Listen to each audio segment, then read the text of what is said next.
Ladies and gentlemen, we are back for our UCL Fantasy Match Day 2 review. I hope you're all well. I know this is coming out a few days post Match Day 2, but we are going to get right into it. This is our team currently. We scored 116 points in the Match Day 2. As you can see here, could have been a little bit higher, but we chose to roll the dice. And when the lineups of the Sporting Boys came out, it looked 50-50. Suarez was benched. Trincao started, but then the roles were reversed. Trincao got subbed at halftime. Suarez came on at halftime, scored that penalty, and it was fantastic. Huge shout outs to, the players that are literally carrying this team. And that is Harry Kane, Kylian Mbappe, and Michael Olise. They have been absolutely fantastic picks for us.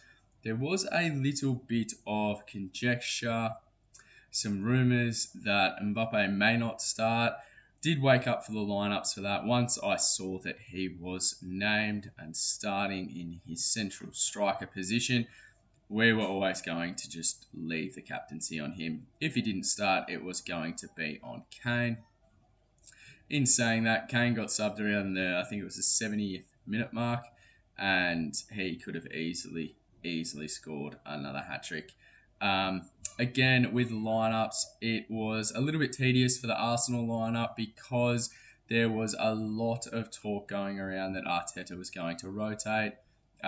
Some journalists even stated that David Raya was going to be rotated, but thank goodness that he didn't. And Gabriel lined up anyway. Fairly happy with how we are going. We obviously have 2 free transfers for the next match day. Our rank is relatively good. We haven't used any chips at all.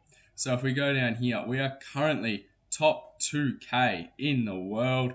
We are currently 12th in Australia.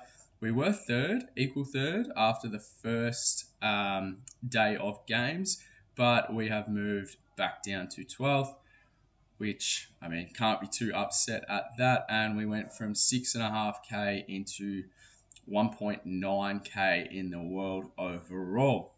Now, that is fantastic considering that we haven't used any chips. But if you've watched any of my fantasy content at all, you know that I love taking a sneaky hit or a -4.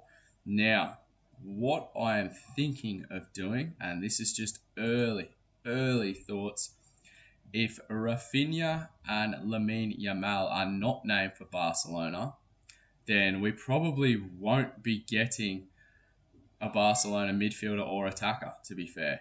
We'll get a defender in Koundé. I think he will be named. Potentially a Newcastle defender. And I think we will get a Galatasaray midfielder, whether that's Yilmaz or if we decide to hop off Vinny Jr., then we'll be going straight to Kevin De Bruyne of Napoli, who's only 8 mil. So that would be fantastic. As you can hear, the terrible little devil spawns in the background are going absolutely crazy. As I said, apologies for the background noise. There is a remote control 4x4 going absolutely bananas, and the boys are having a great time. But Harry Kane came off in his last Bundesliga game with a knock. Kylian Mbappe did come off as well, requiring treatment, but I think they'll be fine. Sounds like it's just going to be some international break injuries. They get a knock, then potentially they don't go on international duty. They'll be fine. I have no worries there. But looking forward to the fixtures, I really like Newcastle's next couple of games at home. As I said, if Barcelona don't deem Rafinha fit, I won't be getting a Barcelona midfielder because it seems to be that Lamine Yamal won't be fit for the Champions League game. So that rules those 2 out. Want a Barcelona defensive option in Jules Koundé. He always offers goal threat as well, which is fantastic, and clean sheet potential there.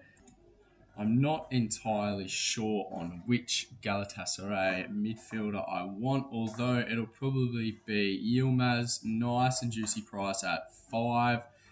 And I think we'll be taking our first hit of this campaign.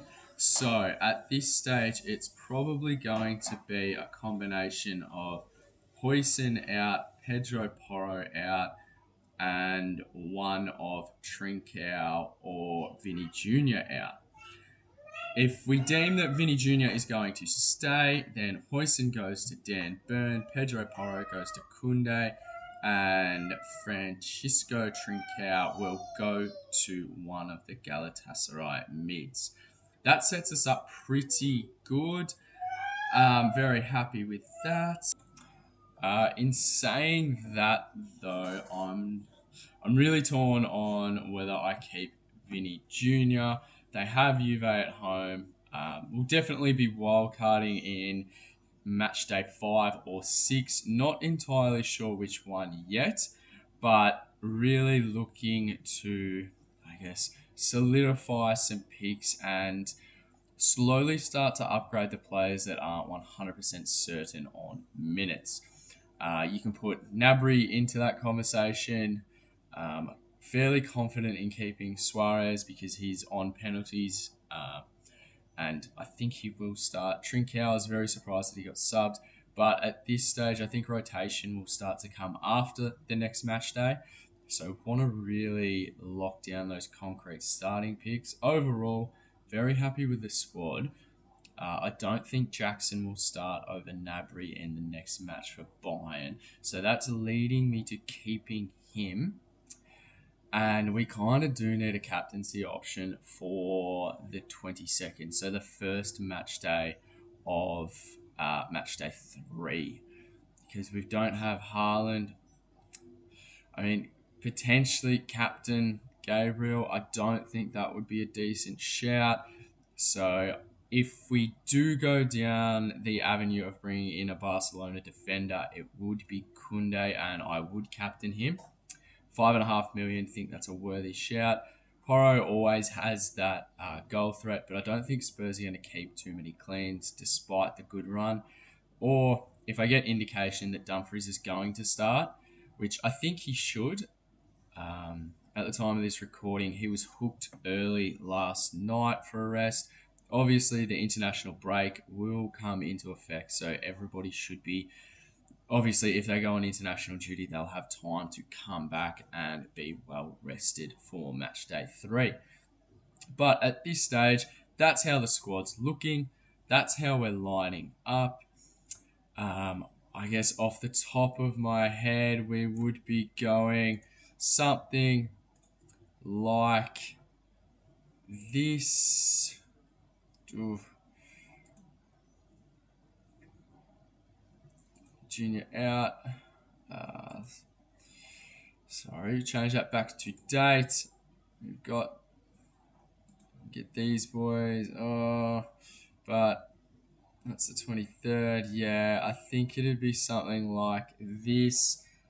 And I would be trying to, hopefully would think Vinny Jr. starts. Nabry is more of a maybe, so he would come off. Araya would obviously go on over Karnaseki of Atlanta, who actually have really decent fixtures. As you can see here, Slavia Prague and then Marseille. I was looking at Adamola Lookman. He is 7 million, but I think if I'm going to downgrade Vinny Jr. and use that cash, then it would probably be to Kevin De Bruyne. So this is how we would line up, and potentially the C on Dumfries. And I guess you would swap Trincao for a player on field, which would probably be Vinny Jr. for the Galatasaray mid, and then swap Huijsen because I'm not too keen of their run defensively. They have Juve at home, Liverpool away, and then we wildcard. So I think at best it's probably one clean sheet there. Same can be said for Vinny Jr. Porro, as I alluded to before, good goal threat, but Monaco away, I think Monaco score. Copenhagen at home, we should keep it clean there. And then it would potentially be a wild card. So, in saying that, what I have, I guess, come up with for a plan, and this will all come out in the match day 3 preview. As always, this is only the match day 2 review. We are looking at taking our first hit. If that doesn't come to fruition, then that's fantastic.